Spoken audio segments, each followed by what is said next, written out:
at the end of the day, like, it's the friends we made here. It is, and I can say from like the opposite end where when you don't prioritize the relationships, it can be really lonely. Yeah. Alone, like really, That's so really true. lonely. Yeah. And like, there's moments this semester I've just felt very alone, no matter how out there and stuff. Yeah. And I do think relationships do. I mean, we didn't get here by ourselves, Yeah. and it's recognizing Yeah, that. and you know what? Like, social independence is very lonely. Yeah. Independence and loneliness are very Very, intertwined. They are, yeah, and yeah, no, like, if you want like my thoughts on that, I do think that's something personally I want to work on, is like really making sure that I keep my relationships in check, because that's something I personally struggled with. Because as much as it's like, you need to believe in yourself and everything, it's always great to still have a support group. And as they come and go, it's good to recognize those that are, loyal. Mm-hmm. And I just think, yeah, I agree with you. I do think relationships are very important.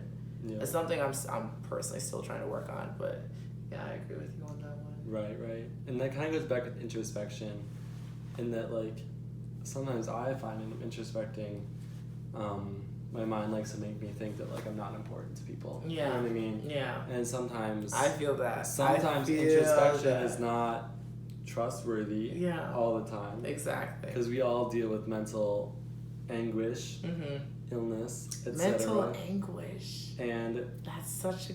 Sorry, I've never heard someone say mental anguish, and I'm like, wow. And we need to rely on each other, because sometimes our like anguish, illness makes us think that those around us don't love us, don't appreciate us. That's true. Don't like us. And when we introspect them, we think, it's true. But we have to. We don't want to go too deep, and like, I think that was something that was very interesting, because remember like when we were on the quad and we were like, talking about it was one of the first times I realized, wow, like I'm not really in this alone, because someone else is literally going through something similar. Everyone is like, the human experience. Yeah. So universal. So freaking universal. And like, I feel like in society, I can't speak to what yesterday was like, but like today, right now, we are very, in little universes sometimes. You know what I mean?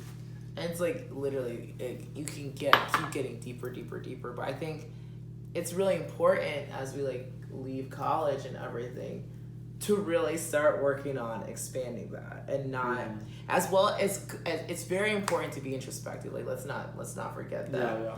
But it's also important to really do your best to support the relationships you have in your life that are healthy. Right. Because we need them, and again, growing pains don't stop. It's true. They don't stop. I don't think they do, and you know what? Like, I think we're still gonna. One thing that has become abundantly clear as we've gotten older. In high school, I feel like it very much seemed like we're gonna go to 4 years of college, and when we got out, we were going to have the answers. Yeah. Or was it you that mentioned? No, it was someone else. Who was it? Oh, it was a friend of mine in grad school. Yeah. And I asked her, like, hey, when you, like, do you remember, like, after undergraduate, did you, like, feel like you had learned that much? And she's like, if you're looking for an epiphany, there isn't one. You're not, like, gonna get something you're like, I haven't figured out. And, like, that's an ongoing process. And, like, adults who are, like, our parents, they're also trying to figure it out. Which is crazy, because we're told as kids, like, oh my gosh, you're gonna get it. And I don't know, I think personally risk-taking has helped me figure out more answers. Not all of them, some answers.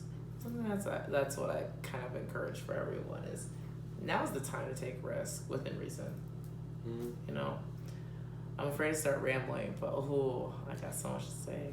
I have something. All right, so back to the thing about the universal human experience. Yes. Because Jewel and I both worked with Umatter Studios this semester, and I feel like a big part of representation in media, especially in film, because that's where my interest really lies, is that we showing that every group, everyone on campus deals with the same and not campus. Everyone in the world deals with the same like basic human things. Yeah. Traumas and loves, and you know what I mean. And showing that, really humanizing everything, is so important. You know. Yeah. Do you have any thoughts on that? I think. What are my thoughts of that? I got way too many. I think it's very important. I feel like it's something we're kind of missing in Hollywood. I'm not gonna lie. Yeah. I feel like we need to. Okay, first, see, you know, I could go all day about this. Oh, Jake, why'd you put me on this topic? This is like my life's mission, okay, right? Like, when it comes to media, I'm really trying to focus on representation, especially for like marginalized groups, because I like how he's talking about how we really need to show the human experience and how we all go through the same things.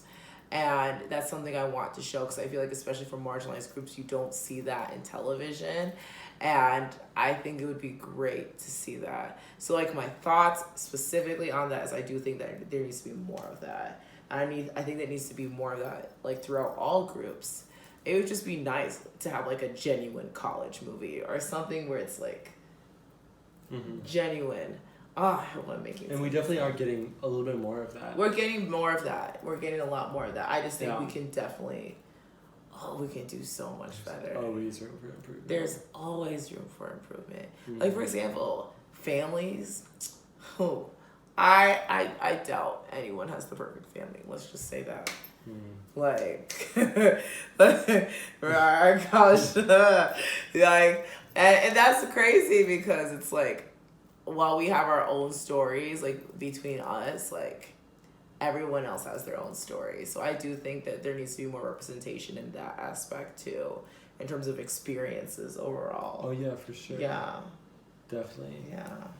And across gender lines, race lines, exactly, sexuality, all of them, everything. all of them. Excuse me. Because it's so important to show that like everyone deals with these things, you know. Because I feel like that's such a huge part of like misrepresentation. It's like you think that only one group experiences this, or one group only experiences this type of thing, or one group. And so then when you are a viewer and you experience something and you don't see someone like you experiencing it, you're like, oh. And especially like if you are in a community that lacks a certain representation. Exactly. Then in all of your experiences come from media, and say you have a group where they're only represented as like nerds or like you know what I mean, a very conservative point of view or something, then you're gonna develop those. You're gonna be cultivation theory, priming theory. Communication majors are the best. Yeah. Like we are. Like I'm telling you, we've learned so much. Keep going.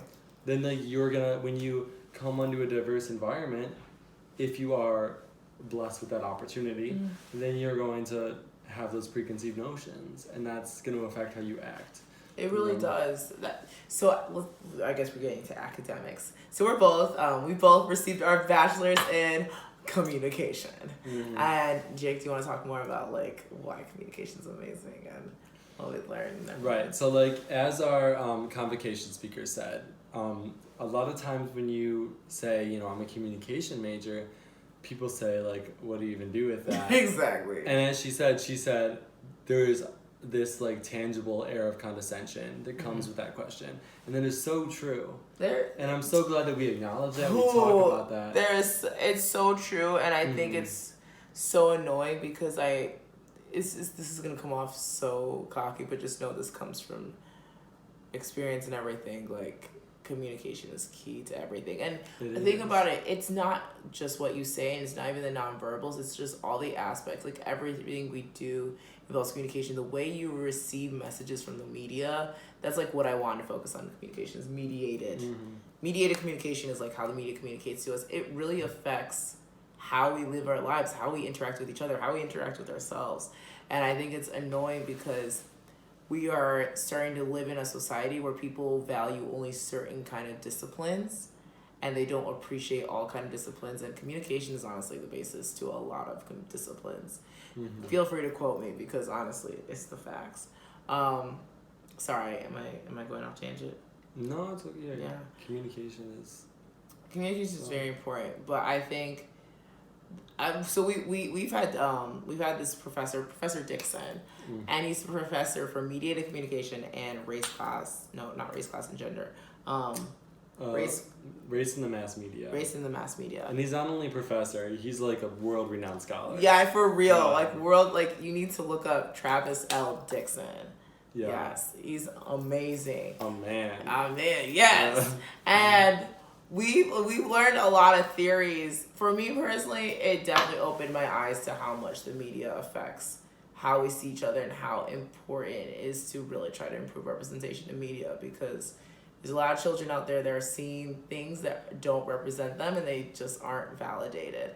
And it falls into like the biases we have today, the horrors that happen in our country because of the media messages people receive and not having not being fortunate enough to be like exposed to like other groups.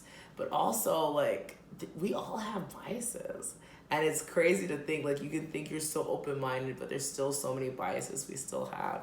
So it's a very interesting course, and yeah, I can go on and on. And like back to that about everyone having biases, like there's never a point in my future or any time in my life where I feel like I know all my like that I've overcome biases. You never overcome them. You never overcome them. And you have to constantly introspect back to the point number one and think like, what do I have that are affecting the lenses with which I see the world? Yeah. You know, and you constantly have to be like, you know, I came from a very white rural town.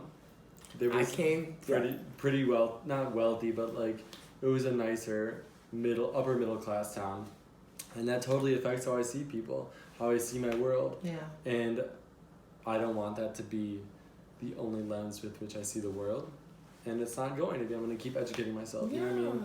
You know. I know. I love that. Like, and I think it's very interesting because I grew up in like predominantly white areas, and I think that's why I'm able to have such an open mind, because especially I could speak like for the Black community. I have friends within the community that are very like anti like groups that are not Black, and I don't feel like we're gonna grow as a society when we're very anti and we're not willing to talk to each other, you know. But I understand that that's also shaped my lens as well. Like naturally, like as a Black woman, like I have no choice but to think about inclusion because it's just like my life. So yeah, that's very interesting. But that's also like, again, why I want to also keep educating myself too, because there's a lot of groups I'm still not like completely educated on.